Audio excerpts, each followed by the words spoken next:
So hello everyone, welcome to our online learning platform SP lesson competitive exam. तो बच्चों, हमारी series चल रही है सक्सेस बूस्टर सीरीज, जिसमें हम कंप्लीट कोर्स ऑफ फिजिक्स की बात करने वाले हैं। और आज का हमारा नया टॉपिक है बच्चों अल्टरनेटिंग करंट। तो अगर आप इस चैनल पर नए हैं बच्चों तो प्लीज़ लाइक सब्सक्राइब और शेयर करें, और पुराने हैं तो लाइक और शेयर करना ही है। तो पहले बात करेंगे बच्चों आज हम बेसिक्स ऑफ अल्टरनेटिंग करंट, उसके एडवांटेज डिसएडवांटेज और सबके लिए। तो बच्चों इंट्रोडक्शन में आता है कि एक्चुअली में अल्टरनेटिंग करंट होती क्या है बच्चों। तो when A register is connected across the terminal of A battery, तो अगर आप जैसे कोई भी रजिस्टर है बच्चों, उसको आपने क्या करा, किसी भी बैटरी से कनेक्ट कर दिया। ओके, तो आप देखते हो कि बैटरी के पॉजिटिव टर्मिनल से करंट बाहर निकलता है और नेगेटिव टर्मिनल में एंटर होता है। Okay, the current has unidirection, मतलब एक डायरेक्शन है, पॉजिटिव टर्मिनल से बाहर निकलेगी और नेगेटिव टर्मिनल में आके एंटर हो जाएगी। Okay, and the magnitude of the current also remains almost constant. तो इसको ऐसी करंट को अपन बोलते हैं बच्चों डायरेक्ट करंट। ओके, तो डायरेक्ट करंट का सोर्स क्या हो गया, एक तरह से बैटरी हो गई।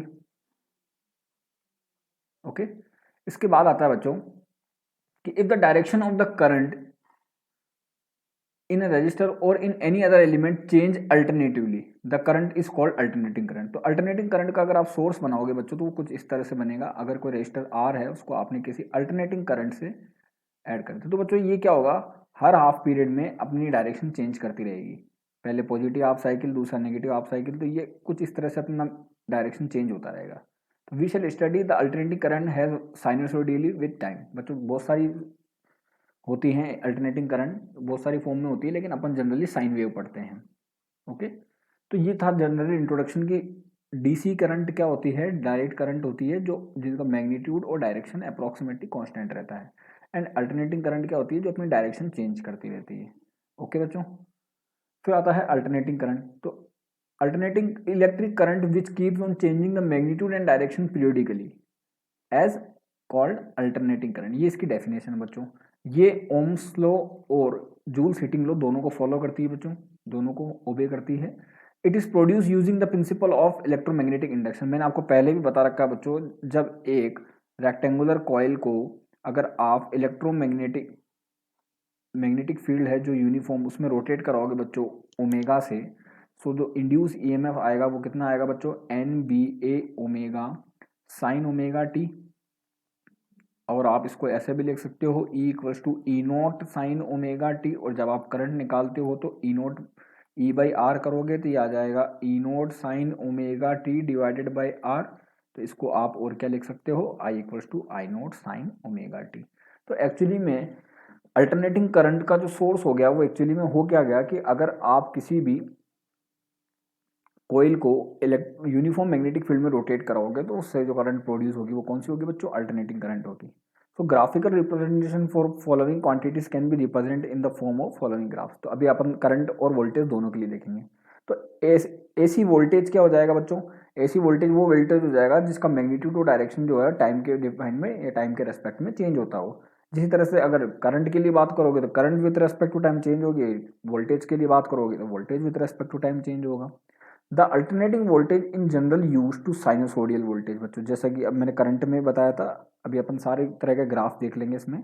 It is produce by rotating coil in uniform magnetic field with uniform angular velocity, मतलब ओमेगा से। अगर आप किसी भी मैग्नेटिक फील्ड में इसको रोटेट कराओगे, जहां एन क्या है बच्चों, नंबर ऑफ टर्न्स, ये मैंने आपको ईएमआई में भी पढ़ा रखा है और इस पर बेस्ड क्वेश्चन भी कर रखे हैं हमने। तो चलते हैं अच्छा आगे। सबसे सिंपल फॉर्म जो होता है बच्चों एसी का, वो हम लेते हैं साइनोसोडियल फॉर्म ऑफ एसी, और अपने को पढ़ना भी साइनोसोडियल ही है बच्चों। तो एक्चुअली में आप देखोगे ये इसका पॉजिटिव हाफ साइकिल है बच्चों, और ये इसका नेगेटिव हाफ साइकिल है। Okay, and this is the peak value of AC. ये पीक वैल्यू है बच्चों, या इसको आप एम्पलीट्यूड भी कह सकते हो। ओके, अगर यहाँ पे मैं जीरो टाइम लूँ तो ये हो गया बच्चों T/4, ये हो गया T/2, और ये हो गया 3T/4, और ये हो गया T। ओके, सो आपने देखा कि when T equals to T/4, ये अपनी मैक्सिमम वैल्यू पे थी बच्चों आई नोट पे। Okay, when T equals to T/2, ये वापस जीरो पे आ गई बच्चों। और when T equals to minus sorry 3T/4, तो क्या होगा बच्चों, ये 3T/4 यहाँ पे है बच्चों, तो ये अपने नेगेटिव में मैक्सिमम वैल्यू मतलब माइनस आई नोट पे है। और अगर t इक्वल्स टू टी हो जाएगा बच्चों, मतलब यहाँ पे, तो वापस क्या हो जाएगा बच्चों, 0 हो जाएगा। तो अगर आप एवरेज देखोगे तो वन कंप्लीट साइकिल में एवरेज कितना आएगा बच्चों, 0 आता है। ओके, तो ये इसका मतलब वन कंप्लीट साइकिल में 2 बार मैक्सिमम और 2 बार मिनिमम पे जाती है बच्चों। ये नीट में आया हुआ सवाल है, नीट 2013 में, आप जाके देख सकते हो पेपर के अंदर, कि एसी जो होगी बच्चों 2 बार मैक्सिमम होती है, 2 बार 0 होती है। ओके, एक कंप्लीट साइकिल में। ओके, तो ये होती है इसकी पीक वैल्यू, जिसको आप एम्पलीट्यूड बोलते हो बच्चों। और यहीं पे कुछ एक वैल्यू और आती है, उसको बोलते हैं हम आरएमएस वैल्यू, वो हम बाद में पढ़ेंगे। तो ये जनरली साइन वेव बनता है, और इसकी जो इक्वेशन आती है बच्चों, वो आती है i equals to i naught sine omega t, या आई आप ऐसा भी लिख सकते हो, आई equals to i naught sine omega t plus five. यहाँ फाइव क्या है बच्चों, फेज डिफरेंस आता है। ओके, और दूसरा फॉर्म होता है बच्चों triangular form of AC. Triangular form भी हो सकता है, आप इसको ऐसे भी बना सकते हो। ओके, ये ट्राइंगुलर फॉर्म ऑफ एसी हो गया। स्क्वायर टाइप में भी होता है बच्चों, देखो ये रहा स्क्वायर फॉर्म ऑफ एसी। तो फॉर्म बहुत सारी हो सकती है बच्चों, ये स्क्वायर फॉर्म हो गया, वो ट्राइंगुलर फॉर्म हो गया। जनरली अपन को पढ़ना कौन सा होता है, साइनोसोडियल या साइन वेव। ओके बच्चों, जैसे ये t/4 हो गया, ये t/2 हो गया, ये 3t/4 हो गया, और ये t हो गया। ये इसकी मैक्सिमम वैल्यू हो गई पॉजिटिव में, ये इसकी मैक्सिमम वैल्यू हो गई बच्चों नेगेटिव में। ये प्लस एक्स एक्सिस है जिस पे आपने टाइम लिया है, ये प्लस वाई एक्सिस है जिस पे आपने क्या लिया बच्चों, या तो वोल्टेज या करंट। इसी तरह से अगर आप देखोगे ये माइनस वाई एक्सिस है, इसका मतलब ये सारे टर्म्स पॉजिटिव आएंगे एक्स एक्सिस के ऊपर, और नेगेटिव आएंगे एक्स एक्सिस के नीचे। फिर आता है बच्चों AC super imposed on DC. Okay, when, ये आप रेक्टिफायर में पढ़ोगे बच्चों, when AC super imposed on DC, तो ये इस तरह का ग्राफ आता है बच्चों। रेक्टिफायर क्या करता है बच्चों, एसी को डीसी में कन्वर्ट करता है। ये सेमीकंडक्टर चैप्टर में आता है। ओके, तो when AC superimposed on DC, मतलब ये एसी प्लस डीसी दोनों का मिक्सचर है, ना तो ये कंप्लीटली एसी है ना ही डीसी है। तो एसी प्लस डीसी दोनों का मिक्सचर है। और यहाँ पे एक वर्ड डिफाइन होता है बच्चों, रिपल फैक्टर। ओके, फिर आता है बच्चों advantage of alternating current over DC. तो एसी के क्या क्या एडवांटेज है, the cost of generation of AC is less than DC. तो पहली बात तो कॉस्ट किसकी ज़्यादा सस्ती है बच्चों, एसी ज़्यादा सस्ती है डीसी के बजाय। AC can be conventionally convert into DC with the help of rectifier. तो रेक्टिफायर एक्चुअली में क्या करेगा कि जो एसी है, अगर उसको आप रेक्टिफायर में से भेजोगे तो वो उसको किस में कन्वर्ट करके बाहर निकालेगा बच्चों, डीसी में। तो आप रेक्टिफायर में इनपुट क्या रहता है, इनपुट रहता है एसी, और आउटपुट जो आता है बच्चों वो क्या आता है, डीसी आता है। हालांकि रेक्टिफायर जो रहता है कंप्लीटली एसी को डीसी में कन्वर्ट नहीं कर सकता बच्चों, उसके लिए फिर अपन एक अलग सर्किट लगाते हैं। By supplying AC at high voltage we can minimise transmission loss और line loss, because you know P equals to V square by R. तो अगर आप हाई वोल्टेज पे भेजोगे तो बच्चों पावर लॉस क्या होगा, मिनिमम होगा। Okay, so AC available in a wide range of voltage.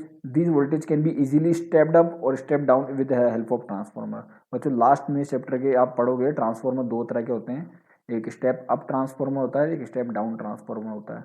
Voltage और नंबर ऑफ टर्न्स का इफेक्ट आता है। तो ट्रांसफार्मर भी दो तरह के होते हैं, तो आप वोल्टेज को इजीली रेंज चेंज कर सकते हो, हाई वोल्टेज भी कर सकते हो, लो वोल्टेज भी कर सकते हो with the help of transformer.